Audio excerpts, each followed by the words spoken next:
It's the biggest Mini that's ever been built. It's of course based on the BMW X1, and I don't like it. Because I think this Mini is for people that don't want a BMW but want something completely different. So this review is going to be slightly off the wall because I'm going to tell you all the quirky things about this car, whether I like it or not. And then I'm going to leave it for you to decide if the new Mini is a hit. This is the Countryman C, and the styling is all new. And it starts with these lights in the front here that are no longer round, but that shape. And I gotta say, people have been stopping me for days asking, is that the new Mini? Along the side is where the BMW S-ness starts, and that is of course a BMW door handle. But if you go further down the line, you see these Mini highlights. This of course is the Countryman C, which is the entry-level model, and it also has become quite the seller compared to the smaller Mini versions. You see, this is now a subcompact SUV. Subcompact SUVs are very popular. Mini has seen that, and this is where they're pushing the marketing.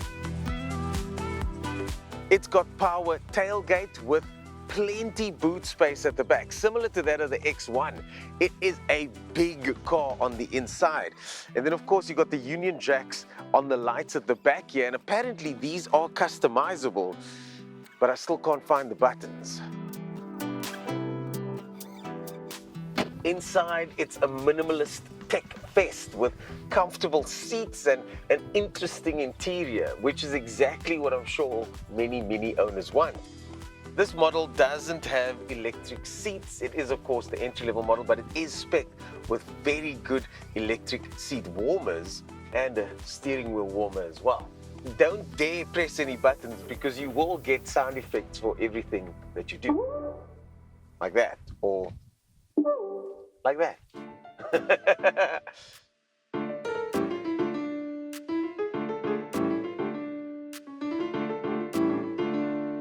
So let's talk about the interior and driving experience. And you first notice the seating position and what you see in front of you. What you see in front of you is not normal for a car.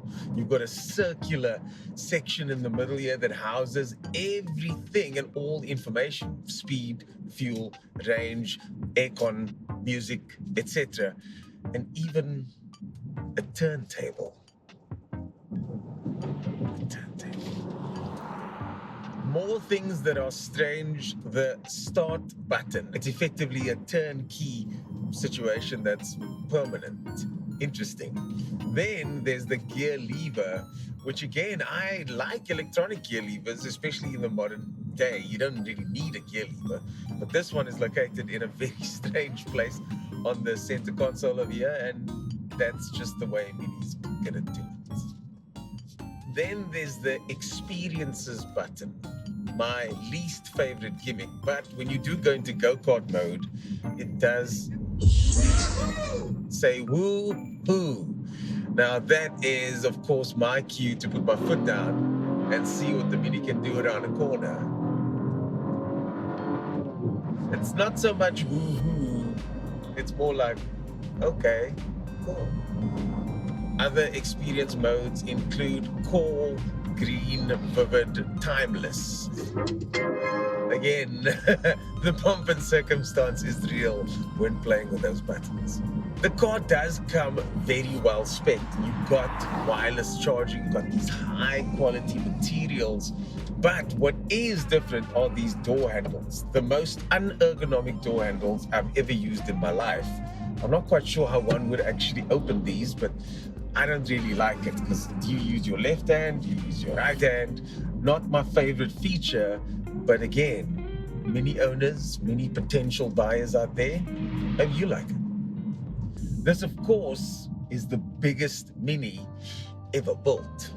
It's got 115 kilowatts and 240 Newton meters of torque, which of course is enough for a vehicle this size. It is, after all, more of a compact crossover than a little Mini Clubman.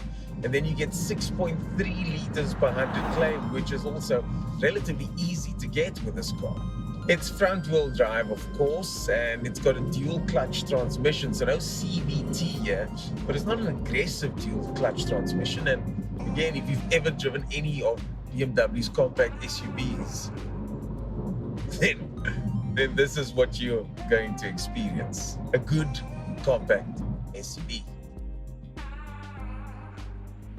758,000 or thereabouts get you this car, which totals about 14,000 Rand per month if you're paying a 10% deposit and no residual. Now that is 50,000 Rand or so less than the entry-level BMW X1. And that's where BMW has been very clever in positioning this car, because effectively you get an X1, but you also get a discount on your X1. It comes with a 2-year warranty and a 5-year 100,000 maintenance plan, similar to what other BMWs have as well. So you do get, of course, that BMW peace of mind, although a 2-year warranty by today's standards is a little shy, isn't it? Because it's a BMW, of course, the brakes work, the steering works, the car feels plush and expensive. BMW has that formula down, and to be able to pass all that information on to another sister brand like Mini or sub-brand like Mini, it's really clever. But as mentioned, I still don't like it. But that doesn't mean that you shouldn't.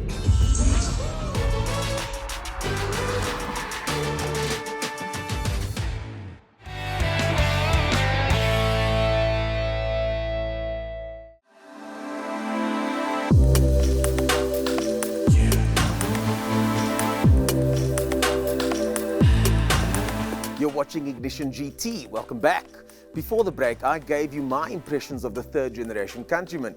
And now it's time to hear what my guests think of Mini's compact crossover.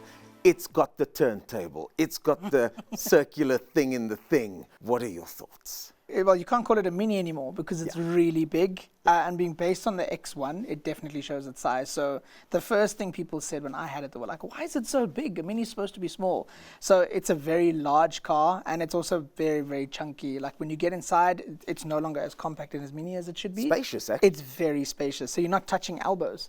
You've got your own sort of compartment to deal with. So it's a big car, and it's a lot to get used to, especially sitting in it. You see quite far out, and it's not as low as it should be. I did get a lot of compliments while driving this car, mostly from the ladies, and they were interested to know more about the car, the styling. It's an eye catcher. It looks different.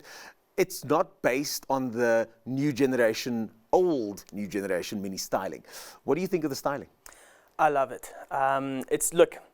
It's an interesting car. The design language definitely speaks to a specific individual. Is that individual me? No. But I definitely think there are clients out there who would love the look of this car. I love the fact that every side you look at the vehicle, it's more simple. On the inside, yes, it's more techy with everything goes through the center screen. You don't even have a driver's display.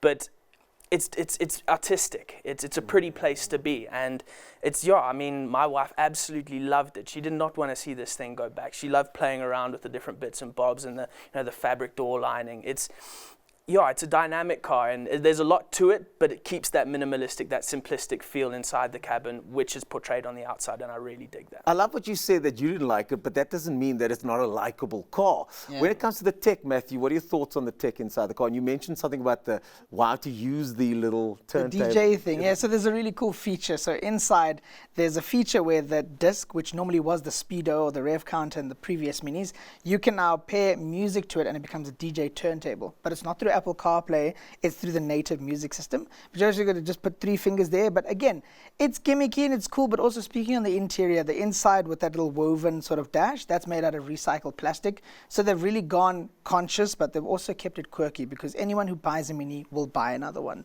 So they're trying to keep their customers' retention through the quirkiness, but also not to lose them without the zestiness of a Mini. Jordan, we heard from Matthew that once you're in a Mini, you might want to stay in a Mini. It does have a BMW-esque feel inside, which isn't a bad thing.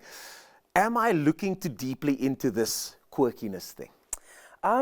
I don't think so, because I mean it is slightly cheaper than your X1s, but at the same time a BMW customer, they're traditional, they like to stay with their brand, and I feel like the same's with the Mini, but at the same time you do get that clinical driving feel that you get with the BMW, with that British kind of extraness, that artsy kind of, you know, it is what it is kind of vibe, and I dig that, because I mean you can feel it in the handling, the suspension's good, there's a little bit stiff, but that allows you to corner hard.